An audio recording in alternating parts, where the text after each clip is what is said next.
Right, in this video we're going to look at how we can use the technique of completing the square to solve a quadratic equation such as x squared plus 4x minus 14.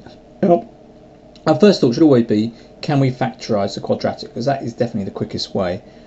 In this case we can't, so what we're going to do is we're going to concentrate first of all looking at this part of the equation, x squared plus 4x, and we're going to think of what do we square, what would we have to square to form or end up with an equation that ends up with an x squared plus a 4x in it. Well, we know we'd have an x squared, and we know what we're really looking for is two numbers that we add together to make 4. So essentially this will always be here half whatever this number here is. So let's look at that with a minus and with a plus 4 there. So we've got to take the sign into account, so we'll have plus 2, and that will be squared. Now, what we've got to think about is if this part of the expression here needs to be the same as the bit I've underlined here. So when we square x plus 2,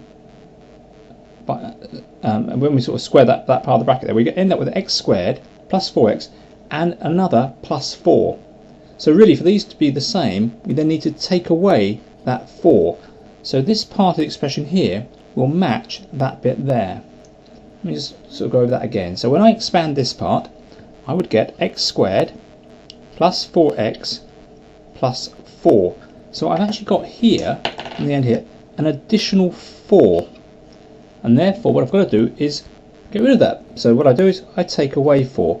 Hence that part of the expression there.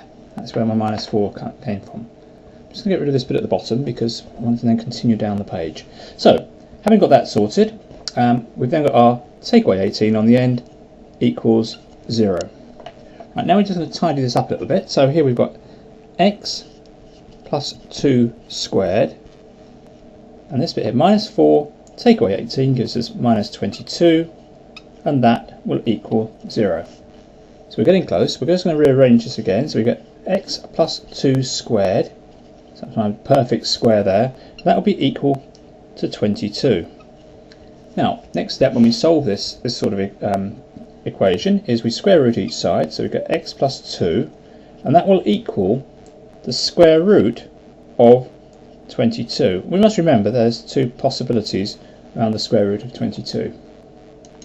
Right, at this stage I'd grab my calculator and I'd work out the square root of 22, and that would come to plus or minus 4.69. So hopefully we can begin to see where we're going to get our two solutions from.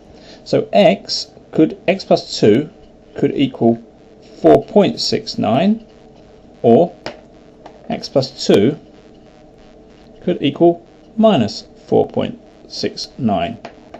So we're going to run down the two solutions. On the left hand one, x therefore must be taken away 2 from each side, must be 2.69, and from the right hand side x would be, we've got minus 4.69 and we've taken away 2 will give us minus 6.69. So as you'd expect, when you've got an x squared in the equation, you end up with two solutions. So it's a very logical sort of path through, very neat, and actually doesn't take that long.